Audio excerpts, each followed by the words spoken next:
Hey there, Starcraft 2 fans. Today we're going to take a look at a 1 versus 1. This is my opponent, Dilantin. He is an 1800 point Protoss player in Diamond Division. I'm actually only a gold player, or a gold level player. I have about 100 and something points. I've only played just a handful of games, 118 points. The reason I want to take a look at this game, however, is that it has some of the tactics that are going to be employed in many of the team battle games where you have 2v2s and 3v3s. Some of the tactics from this game you're definitely going to see in those team games, which is why I wanted to cast this game. So let's jump right in. Alright guys, so here we are in the game. You'll see that we're spawning on Scrap Station. I have the north position, he has the east position. Immediately he sends out a probe, which is a lot of... You'll see this a lot of the times in team battle games where you have one of their players send out a probe for early cheese or an early proxy attack of some sort. So his probe's going to go ahead and make the rounds. Obviously I'm just doing some normal mining, normal SCV building, no sort of cheese on my part whatsoever. However, based on the amount of team games I've played, the first thing I always want to do is to scout and take a look out for any proxies. So you'll notice that that's the first thing I do is scout. I do notice that his probe is up here in the corner, laying down a pylon. He does go ahead and throw down the gateway, knowing that I've already spotted this. I'm not sure why he continued this particular attack. However, I do bring a couple of extra SCVs. This actually was probably too many. I probably never should have brought this many SCVs. However, I am able to take out his probe. Now, the good thing about Scrap Station is with the long distance that it takes to get around the map, the odds of him sending another probe to follow this up are very slim. It really would not make a lot of sense for him to go ahead and bring off another probe just to try and get another gateway or another pylon thrown up. So he does go ahead and now begin constructing in his base. Now at this point he is very far behind. He had to construct an additional pylon. That's 100 minerals that he lost, and he had to reconstruct his gateway, so he lost 25% of the cost of producing that initial gateway. He does go ahead and throw up another pylon. Now he's chrono boosting out probes. By this time I actually already have my barracks up. I have my first marine out. Go ahead and throw down my second barracks. Only operating off of 1 gas right now. Typically with the MMM build, which is what I'm going to go, I usually don't get my second gas until far later. It just doesn't serve any purposes. Now you'll see I do go scout again just to follow up and make sure there's no additional cheese. Knowing that he did that the first time, it could have been possible that I missed a probe making its way over there the second time around. You'll notice he does send a probe down here just to do a little bit of scouting. Actually didn't even check the watchtower there. I'm not sure why. At this point I went ahead and I did my regular scout on his base. I do notice that he threw down a second gateway and that his cyber core is already down, so he's obviously working on getting a little bit of tech. I didn't see anything else. I didn't see any hidden technology, so I didn't know what was going to happen. Now one thing I want to point out is that this particular map has this high ground here, and you'll notice that he sent a probe down here. This is another thing that you'll see a lot in team battle maps is the hidden tech tree. So the first thing that we had was the proxy gateway, which is extremely popular in team battles because zealots are so resilient. The second thing is going to be the hidden tech tree. So if we take a look here, he's going to go ahead and throw down this pylon. From that point, he's going to throw down a Twilight Council, which we'll see here shortly. He does go ahead and chrono boost out warp gate technology, definitely something you need to get as soon as possible. At this point I do have my third barracks going up now. I do have stim on the way, so obviously thinking about making a push here fairly quickly. Mainly just producing out marines right now just to get up a little bit of defense in case he decides to make some type of push. Otherwise I'm just going strictly tech. Want to get as much technology or as much upgrades as possible. You can see I'm throwing down my engineering bay. Also trying to get my economy well established. You can see from the income tab that in terms of harvesters he actually did catch back up. However, with my mules I'm far ahead, and with his being on gas as opposed to minerals, he's quite far behind in the mineral income. I do go ahead and throw down a reactor, obviously help get those marines out a little bit more quickly, and another tech lab so I can start working on combat shield for these marines that I have produced. I do go ahead and decide to move out, make a little bit of pressure. Now I don't even know what's coming, but if we take a look back over here at his hidden technology, we'll notice the Twilight Council is now finished, and he has the Dark Shrine on the way. This is a very popular tactic by Protoss players, is to go for that Dark Shrine simply because a lot of times detection is something that we just forget about, and it's really something that we need to focus more on. So especially in the team games, I highly recommend that if you're playing Terran, you definitely go ahead and get the turret as quickly as possible. If you're playing Protoss, go ahead and get that Observer out, or throw down a Forge and get some cannons. And if you're playing Zerg, definitely got to get that Overseer, or hope you have some teammates that are willing to get some detection for you. Obviously, knowing that the Stalkers are going to be able to speed past me, I do go ahead and decide to just target one. If I can take out a Stalker, it's not exactly a great trade because I did lose 5 or so Marines, only really killed 1 Stalker, but that's just the way it was going to go, so I kind of just let him have that one. Now at this point I do go ahead and start throwing down my expansion. I always want to do that when you push out, so even in the team games, if you're going to make a push, which is what I did with the handful of Marines that I sent, that's going to let him know that I've got some units, I'm putting on some pressure, I'm going to go ahead and throw down that expansion. That'll really help me get ahead in the economy. I was actually not able to scout to see if he had an expansion, but I was pretty much guaranteeing, based on how many Stalkers that he didn't have the income to throw down another Nexus, simply because he went for that early push, lost those early minerals, and knowing where I was and knowing where he was, I knew he was far behind still. He does go ahead and throw down the Forge, obviously either planning to get some upgrades or some cannons. He is now on 4 gateways, finally getting the Robo up. Let's see what he begins to produce out of there. Right now, actually not warping in any additional units. You do see a couple of DTs in here already. He is going to chrono boost out an Observer. Probably wants to take a look around, poke around my base. Another good reason to have those turrets, or that detection up early, that static defense detection, cannons or turrets, is just to keep these observers out of your base. Anytime you can keep them from having vision over your base is definitely a plus. Speed the game up just a little bit. He does go ahead and rally the Observer over here inside his base. You can always rally it to your opponent's base, but you really have to keep an eye on what you're doing, because to lose an Observer without even knowing what you were able to spot is really a pretty big loss. And we do see he is getting out the Warp Prism here, obviously going to do some type of drop in my base. Loads up his 3 DTs and his probe that he had there ready to go, and goes ahead and brings it over here into the top corner of my base. Now you'll notice that although I do have the engineering bay, I do not have any sort of turrets, any sort of detection. Take a look at this command center. I only have 31 energy. This command center, I only have 5 energy because I just threw down 2 mules. So unfortunately right now I'm in a bad spot in terms of detection. Now fortunately I did hear him warp in the pylon. For some reason I was able to hear that sound. Along with being alerted, obviously, that I was losing tons and tons of SCVs, which is never a good thing. Now, he does get a little bit indecisive here. He goes ahead and targets down the engineering bay. Definitely something he should have done. Get that engineering bay out of the way. Actually, I targeted and fired at it there for some reason. I'm obviously a misclick. So I destroyed my own engineering bay, but, that happens sometimes. So, without any detection, now I've lost the ability to detect him. Obviously used up the scan on this particular orbital command, so it's down to 19 energy. He's going to take out a supply depot here, probably not the best thing that he could have attacked. Now he's going to go for my orbital command. This other orbital command, we're up to 48 energy, so I'll be scanning very quickly and taking out these last units. The good thing was that I was able to take out the pylon, take out the warp prism, so really all in all that was a failed attack. We take a look at the units lost. In terms of units, I did lose that engineering bay, and I lost a supply depot and a handful of SCVs. He lost 6 Dark Templar, a Warp Prism, a Probe, and a Pylon. That is not an even trade whatsoever. So really not the type of attack you want to put on.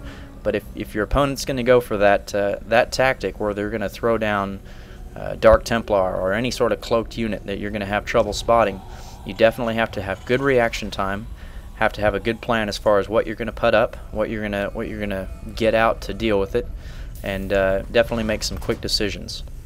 Now, obviously, I know that turrets are not going to be the best response because they're static. I need something that's mobile. Therefore, I'm going to get a Raven out. I already had the starport. I already pumped out a couple of medevacs, which we'll see down here somewhere, I believe. But more importantly, getting this Raven out is going to help me really spot those Dark Templar if they're attacking inside my army. Not only that, but knowing the amount of Stalkers he had, it's really going to buy me a lot in terms of the point defense drone. That point defense drone is going to stop, I believe it costs, let's see, Each shot consumes 10 energy, and the Raven, if it gets up to, or actually the point defense drone starts out at 200 energy, so it's going to stop 20 stalker shots. That is an incredible amount of damage that it's stopping. The only thing I have to do is throw down a tech lab on my starport, which I was getting anyway. So getting a Raven out, huge benefit versus Protoss, doesn't cost that much in terms of resources. Let's go ahead and speed things along here as the game does slow down a bit. You'll notice he does go ahead and warp in a pylon over here, obviously looking to make some sort of pressure again. I won't say cheese necessarily, but probably not the most effective use of his income right now. He does finally get his nexus up, but you can see the saturation just isn't there. If we look at the number of harvesters, he is slightly ahead, just simply because of the number of harvesters he took out. I do fly my factory over here just to take a look, see what's going on. I actually poke in just a little bit, but I see the number of stalkers, and I know that my point defense drone is definitely going to be a big help. I do see that something was coming out of the robo facility. Couldn't tell what it was, obviously, so it could be Immortal, it could be Colossus. I'm assuming, since he knows I'm MMM, he's going to go Colossus, just because it's going to do a lot of damage. Now, I do decide that it's time to go ahead and put on a little bit of pressure. I have a good-sized army here. If we take a look at the army tab, I'm sitting at 94, whereas he's only at 84. However, based on I know the fact that he has Dark Templar, any of those that he warps in is really not going to do a lot of damage. Let's go ahead and slow things down here. You'll notice that he does react a little bit slowly in getting his units down here. I've already done pretty significant damage to his probes, and his Nexus has already lost all of its shields. Once my units do begin attacking, I'm really not in the best of position here. If we back up just 10 seconds or so, I want to take a look at that, because he really does have a little bit of better position than me. You'll notice when I move in, excuse me, when I move in, obviously that pylon gets canceled, knock out a couple of probes, and you'll see his units start to move down here. Let's just slow down to normal speed for just a moment. Now you'll notice right there, when my first line of units start attacking his stalkers in the front, it's crucial that you get all of your units around here and focus fire something so that they're attacking forward and moving this direction, because with these units attacking his probes, attacking his nexus, I'm only actually doing damage with these frontline units, and once they get taken out, then the backline units will get taken out, and I'm not doing as much damage as if all of my units were firing at the units that are firing at them. So we'll go ahead and take a look. Right here, the stalkers actually bunch up a little bit. My units start to fan out and get a little bit better concave. Unfortunately, my Raven decides he wants to fly into battle for some reason. You'll see that I do manage to actually, right before he dies, lay down that point defense drone. Now, if we take a look at the point defense drone, it's dropped from 200 to 80 energy already, so it's already stopped 12 shots from those stalkers. That is an incredible amount of damage that's stopped. It's also crucial at a time like this. You'll see I stem and then immediately target fire the Colossus. So my units are going to push forward and knock out that Colossus. The reason I do that is to get that AoE damage done. I don't want to have to deal with that any longer, especially knowing that there's only one Colossus. Now he does have a much better concave. However, with my medevac, I have more units. I have several Marauders, which are going to do significant damage to these stalkers. I actually do push through and take this battle. We'll go ahead and speed things up. After I take this battle, taking down the Nexus, taking down the pylon is going to be easy simply because he's only on 4 gateways. He doesn't have the resources. Obviously, we take a look up here. His resources are very thin. He doesn't have the resources to support warping in more units just to defend. I did lay down a scan, and I did see these 2 tech structures, which let me know that they weren't actually in his base. They were hidden up here. You'll notice he does go ahead and bring some more Dark Templar up here.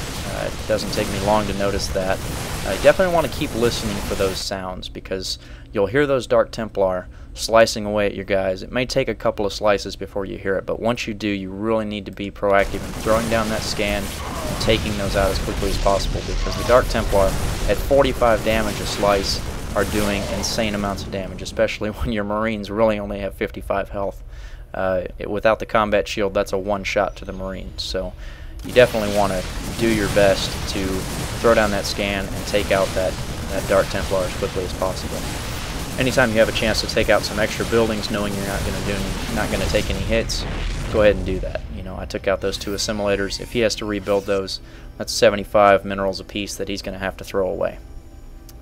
At a time like this, you can see I have only a handful of an army left. I have a few extra reinforcements over here, but the key is to always now expand.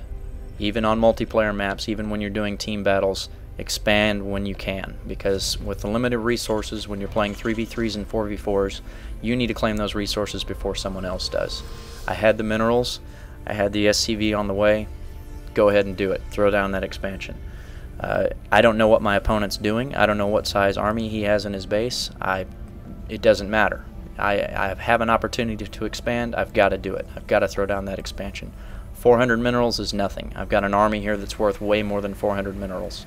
So 400 minerals right now is really not a lot. He does go ahead and fly his observer down here. Probably sees that he's in a lot of trouble, knowing that I have this massive army, whereas he has essentially nothing. You can see he's no longer mining. He has no income. Right now is sitting at 558 minerals. You can see his income right now is 0 at 30 harvesters.